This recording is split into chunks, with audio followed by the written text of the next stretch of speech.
समय का ध्यान रखें। हम लोग ऑलरेडी लेट हो चुके हैं।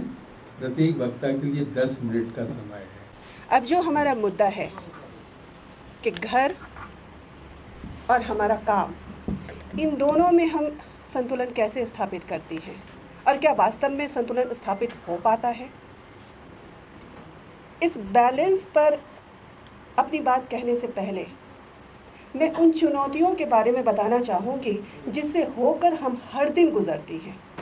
ये रोज़ का मामला होता है। एक फ्रंट हमारा घर है, एक फ्रंट हमारा काम है और इससे होकर हम डेली गुजरती हैं। सबसे पहले मैं बात करूं अपने कार्य क्षेत्र की। आप सभी जानते हैं कि मीडिया आज कॉरपोरेट का हिस्सा है। कॉरपोरेट जो लाभ के सिद्धांत पर काम करता है। नुकसान की संभाविता जहां कहीं हो उसे जड़ से ही ख़त्म कर दिया जाता है। इस लिहाज से जब कोई लड़की अपना डिग्री लेकर या एक्सपीरियंस लेकर के किसी मीडिया हाउस में जॉब के लिए जाती है तो उससे कुछ ख़ास किस्म के सवाल पूछे जाते हैं जो अमूमन लड़कों से नहीं पूछा जाता। उन सवालों का फॉर्मेट कुछ ऐसा होता है, आप मैरिड हैं या अनमैरिड हैं? अगर आप मैरिड हैं तो आपकी जॉइंट फैमिली है या न्यूक्लियर फैमिली है? अगर जॉइंट फैमिली है तो कितने सदस्य हैं उसमें? आपकी पोजीशन क्या है? आप बड़ी बहू हैं, छोटी बहू हैं या मिडिल में हैं आप? अगर न्यूक्लियर फैमिली है तो आपके हस्बैंड किस प्रोफेशन में हैं? क्या वो टूर पर जाते हैं? कितने बच्चे हैं आपके? किस उम्र के हैं वो?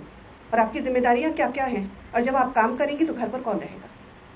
वो पहले से ही निश्चित हो जाना चाहते हैं, सुनिश्चित कर लेना चाहते हैं कि ये काम के कितने घंटे दे पाएंगी।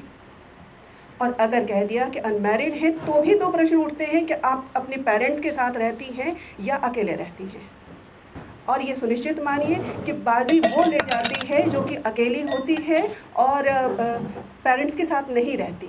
इससे कंपनी ये सुनिश्चित करती है कि काम के अनलिमिटेड घंटे मिलेंगे और इसके ऊपर परिवार का बोझ भी नहीं होगा। जो फैमिली इश्यूज हैं कम से कम इसके केस में तो नहीं आएगा। ये कंपनी सुनिश्चित करती है। इसके बाद अगर आपको जॉब मिल जाती है फिर हमारा टशन शुरू होता है एक चैलेंजिंग बिड के लिए। जो लड़कियां अमूमन जाती हैं उनको कौन सा बिड दिया जाता है? उनको बिड दिया जाता है, सॉफ्ट बिड दिया जाता है उनको, या तो किसी महिला वाले पन्ने पर रख दिया जाएगा या ऐसे ही किसी सॉफ्ट बिड दिया जाएगा उनको। पॉलिटिक्स, क्राइम, बिजनेस, इस पॉइंट तक पहुंचने में हमें एड़ियां घिसनी पड़ती है। हमें बताना पड़ता है कि हमें भी ये स्किल है और पॉलिटिक्स जैसा मसला या बिजनेस जैसा मसला भी हम हैंडल कर सकती हैं। और काफ़ी एड़ियां घिसने के बाद अगर हम उस पोजीशन को हासिल कर लेते हैं तो जो हमारे सहकर्मी होते हैं, जो हमारे साथ काम करने वाले लोग होते हैं, वो ये कहेंगे कि इसे तो ये पोजीशन इसलिए मिली क्योंकि ये लड़की है। और जब कुछ और नहीं सूझेगा तो फिर दबे मुंह ये कहेंगे किसने तो शॉर्टकट अपनाया होगा। इसके अलावा उनके पास और कुछ नहीं होता है। महिलाएं जो काम करने के लिए निकली हैं वो भले ही मजबूरी से निकली है। पूंजीवादी जो व्यवस्था है हमारी उसमें कुछ चीज़ें अच्छी भी हुई हैं, कुछ चीज़ें बुरी भी हुई हैं। लेकिन एक ये ज़रूर हुआ है कि किसी भी वजह से हो, चाहे वो आर्थिक कारण से हो, चाहे किसी भी वजह से हो, क्योंकि स्टेट जो है, राज्य जो है, वो एक वेलफेयर राज्य हुआ करता था लेकिन अब वो पूंजीवादी राज्य में कन्वर्ट हुआ। तो इस वजह से जो भी समस्याएं आई हैं उसकी वजह से मजबूरी में महिलाओं को निकलना पड़ा। अच्छा हुआ, मजबूरी हुई, अच्छा हुआ, उससे वो बाहर निकली और बाहर निकल कर के वो जो एक्सपोजर उनको मिला है, जो उनका सोच का दायरा बढ़ा है या जो आत्मनिर्भरता सारी चीज़ें बढ़ी हैं, ये बहुत ही स्वागत योग्य बात है। तो इसलिए काम से बाहर निकलना ये महिलाओं के लिए एक बहुत बड़ा अचीवमेंट है। In media, the problem is you have to face lot of men. Everywhere it's men. Here I am seeing lot of women. This is the first experience actually. Really thanks to Raju sir. मैंने और कहीं देखा नहीं इतने सारे women fellow journalists. I'm really happy that I got a chunk of fellow people here. Because otherwise they are very junior, you know, juniors, they are struggling, they want to go to Mumbai, Delhi and face that. I know the 2023 spirit because I've gone through it. But then women journalists who I can look up to, ki yaar, why they are not talking about issues over here? Like for example, I come from whatever, my experience was in Dubai, Mumbai, what difference that would make? I mean, how can you say hi, how are you, and at the third time you say you look hot? How can you expect that I'll take it lightly? Hot मतलब अच्छा वो वहाँ से आई है Dubai से. Yeah, I go to disco night. I like nail tattooing. Stylish भी अच्छा लगता है. तो hey, I'm a married woman. I don't want to tag a married woman, but then addressing a sexist remark is not okay. It's not okay, boss. You cannot give sexist remark on editorial meetings, on anywhere.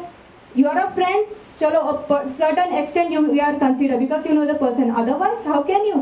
Recently, he was a young scientist, I believe. I mean, I got to know him to take an interview and all.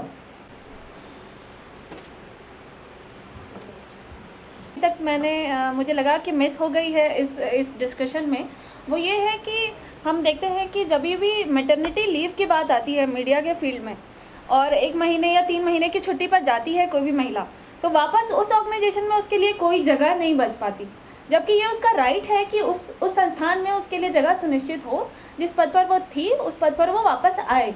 लेकिन ऐसे कई सारे examples हमारी city के ही अंदर है जिसमें जो महिला थी वो जब वापस आई तो उसके लिए कोई जगह नहीं थी, उसको कहीं और अपने रास्ते तलाशने पड़े, या वो कभी किसी ज़माने में बहुत अच्छी बीट लीड कर रही थी तो उसको किसी सब लाइन में डाल दिया गया, या डेस्क वर्क करो या इस तरह की चीज़ें। तो एक ये एक इशू था जो मुझे लगता है कि इस पर डिस्कशन होना चाहिए, इसके बारे में मीडिया हाउसेस को सोचना चाहिए कि और किसी भी मीडिया हाउस में जो एक कहेंगे कि महिलाओं के अधिकारों के लिए या महिलाओं की सेफ्टी के संबंध में, सेक्सुअल हैरेसमेंट के संबंध में जो एक हर संस्थान में एक ऐसा सेंटर होना चाहिए जहाँ पे वो अपनी बात रख सके या कुछ कंप्लेंट डाल सके। इस तरह का कोई भी अभी स्ट्रक्चर मीडिया हाउस में नहीं बना है, नहीं खड़ा हुआ है जहाँ पे वो इस तरह की चीज़ों को रख सके। कई बार होता है कि अगर एडिटर से या कोई भी आपका सीनियर अथॉरिटी है, आप उसके पास अपनी समस्याएं लेके जाओ भी तो उसे ये लगता है कि आप अपनी रिस्पॉन्सिबिलिटी से पीछे हट रहे हो, आपका ध्यान कहीं और जा रहा है, आप अपनी बीट पर कॉन्सेंट्रेट करो।